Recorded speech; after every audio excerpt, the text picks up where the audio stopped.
Сказки. Все мы встречаемся с ними еще в нашем детстве. Обычно нам очень разные сказки, сюжеты читают наши родители, дедушки, бабушки. В общем, ближние люди, которые нас воспитывают. Обычно это так. И так мы могли услышать про деда и репку, про красную шапочку, ну еще очень многие разные другие сказки. Потом мы потихоньку взрослеем и начинаем понимать, что в реальной жизни, в настоящей жизни не все так, как в сказках. И потихоньку у нас как будто на таком подсознательном уровне образуется такое мнение, что сказки — это просто сказки, как говорится часто. То есть они ничего не стоят, не нужно на них обращать внимание. Но в чем на самом деле заключается смысл сказок? И действительно ли они такие, что можно их просто отбросить? Или, может быть, за ними скрывается что-то более глубокое? Об этом мы поговорим сегодня. Всем привет! Меня зовут Ростислав Антон. Я историк, теолог и сравнительный языковед славянских языков. Добро пожаловать на нашем вещальнике «Деяния славян. Славянское дело», где мы рассказываем обо всем, что связано со славянами. Не потому, что мы думаем, что мы, как славяне, являемся сверхнародом каким-то, а просто потому, что именно славянский народ — это наша ниша. Любите свой народ, уважайте других и наслаждайтесь сегодняшним выпуском. Я должен сначала поблагодарить всех вас, кто посмотрел наш выпуск о Чехии, Лехе и Руси, о древнем славянском сказании, довольно древнем, можно так сказать, оно там из Средневековья, поэтому вот для многих это очень давно. В общем, под этим выпуском было достаточно много комментариев, что это просто сказки, что этому не надо верить, или кто-то просто осознал, что это сказки, сказав, что так, и тут это просто сказки. Тогда пойдем дальше. Давайте сначала я вам представлю несколько терминов, которые я буду сегодня использовать.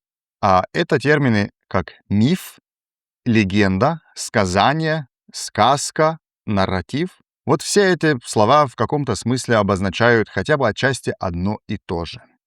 Первое такое слово — это слово «миф» греческое. Миф. Это что-то, что связано семантически с английским словом mouth, то есть рот. Когда реконструируем это слово на праиндоевропейском уровне, получается такое значение, что миф в своем первоначальном значении — это что-то, о чем стоит рассказать, что-то, что стоит передать следующим поколениям.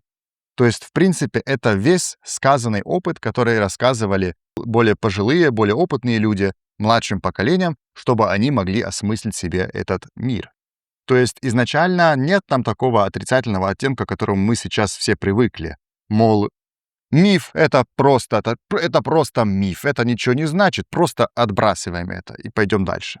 Вот. Другое такое слово — это слово «легенда». Точнее, на латыни это «легенда». Это то, что стоит читать.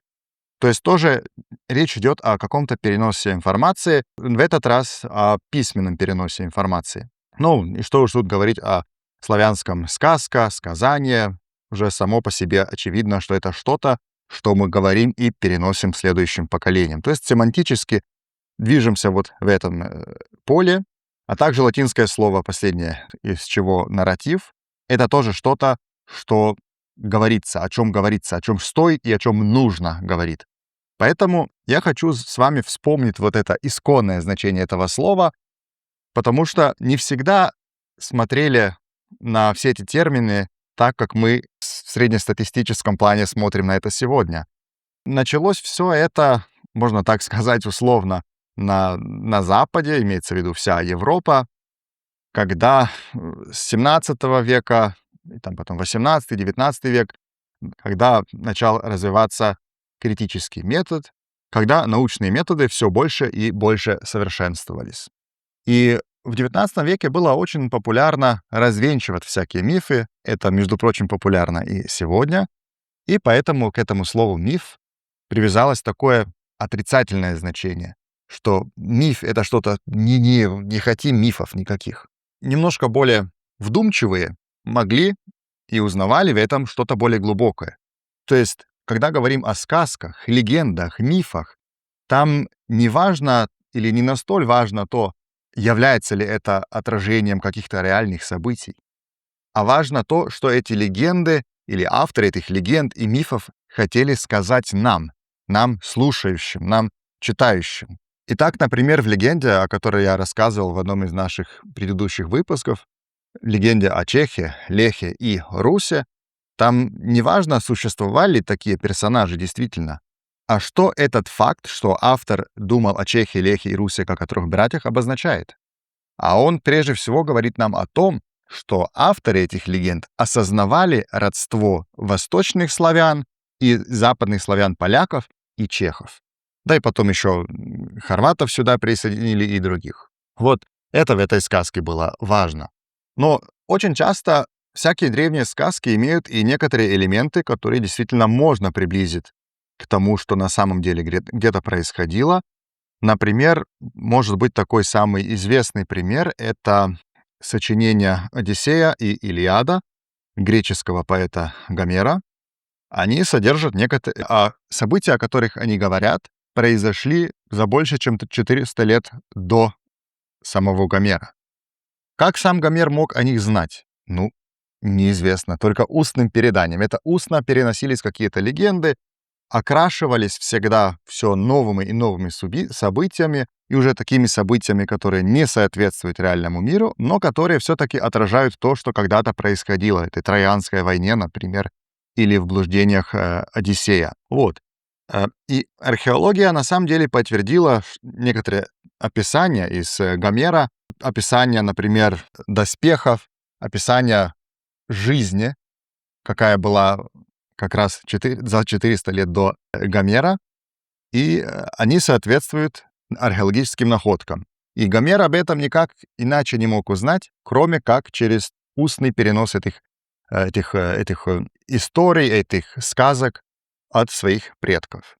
Но есть и другие примеры. Например, в Австралии у многих аборигенов сохранились древние легенды, которые, по сути, люди не должны их помнить якобы, да, но они очень хорошо соответствуют событиям, которые происходили в конце палеолита, не в конце палеолита, а в начале неолита еще, но и на протяжении тысячелетий до того, как нам история аборигенов уже более известная. Вот.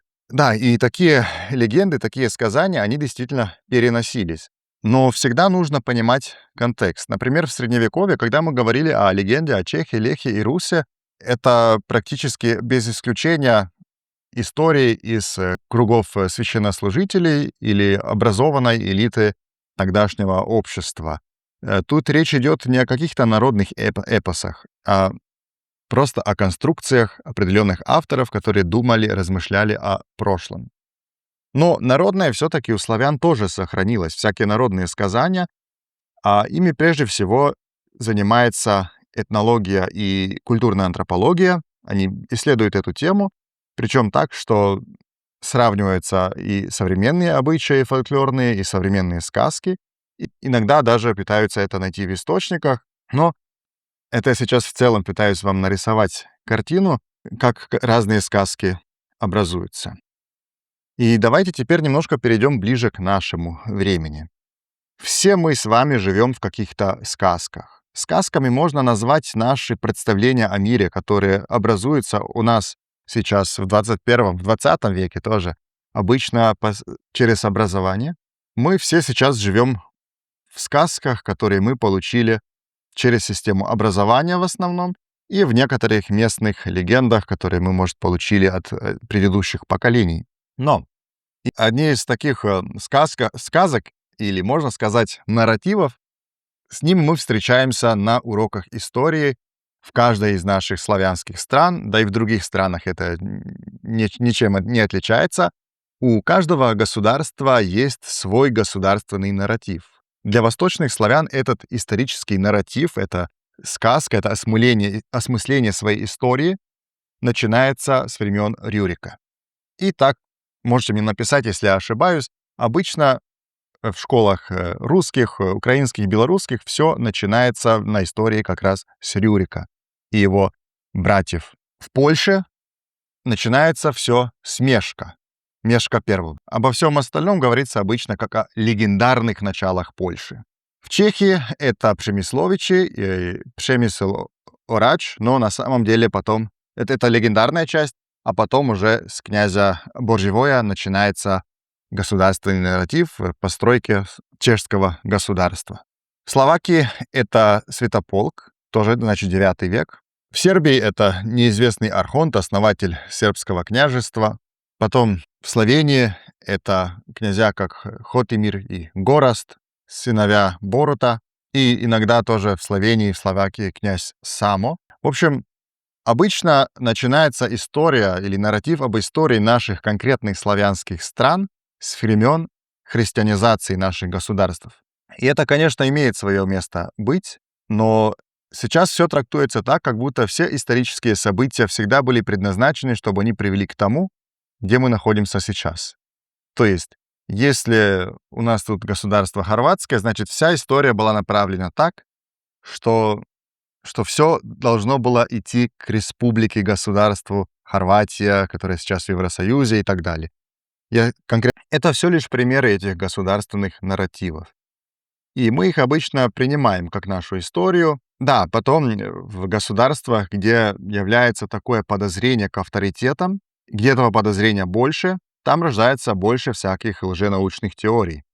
И эти лженаучные теории на самом деле тоже являются своего рода нарративами. Просто это другие, так сказать, нарративы, такие параллельные государственным.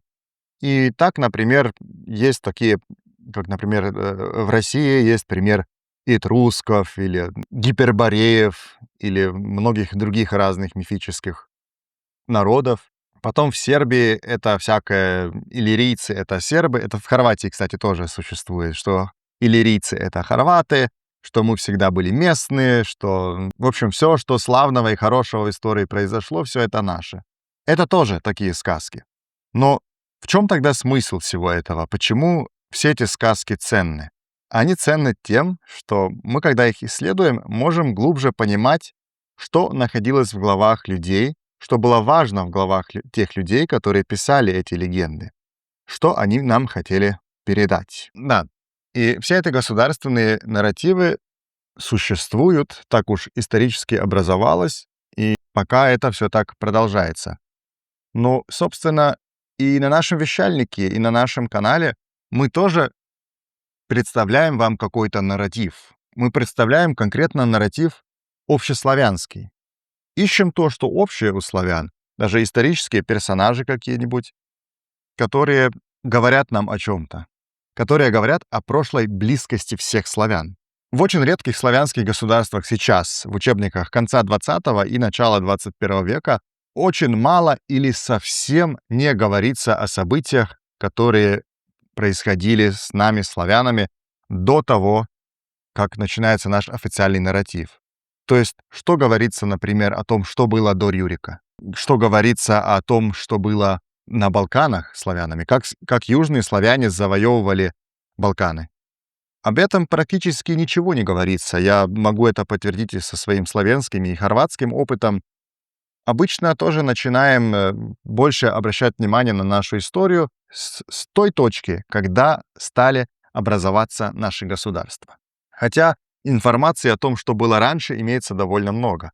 И то, что интересно, если вы посмотрите в какие-нибудь учебники или монографии конца 19-го, начала 20 века, во многих славянских странах, когда славянство не было еще так изранено междоусобицами, как сейчас, вы это можете найти. И у меня на самом деле есть одна такая книга, тоже тут под рукой, «Повесть Хорвата у время народных владара». То есть Фердо Шишич — это хорватский историк. И писал он об истории хорватов во времена хорватской народной правящей династии. Но книга содержит намного больше данных, чем на самом деле казалось бы из названия. Рассматриваются тут вопросы славянской прародины, содержит информацию о том, откуда взялись славяне, и довольно подробно пересказывает сюжеты тех источников, которые говорят о славянах до образования государств, которые сейчас существуют. Да? То есть книга содержит очень много данных до того времени, как начинаются конкретные национальные нарративы определенных славянских стран.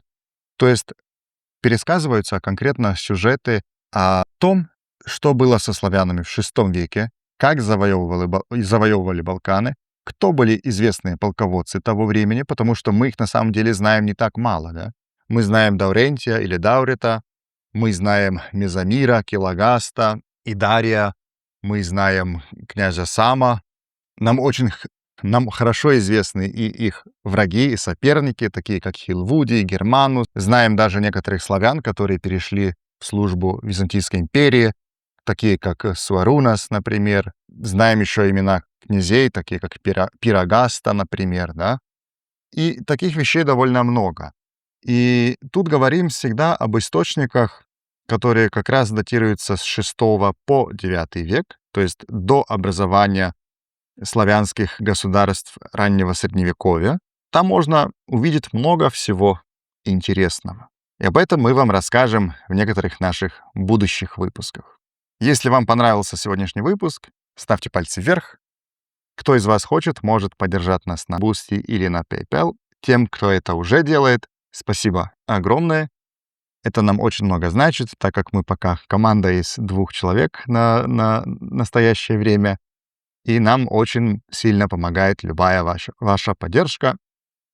Дальше, как видите, стараемся снимать так, чтобы выпускать что-то еженедельно, чтобы постепенно расширять наши деятельности, несмотря на то, что пока снимаем в тяжелых условиях, и так это будет пока, как некоторые из вас знают, пока не закончу эту аспирантуру. Вот так. Спасибо всем еще раз и пока-пока.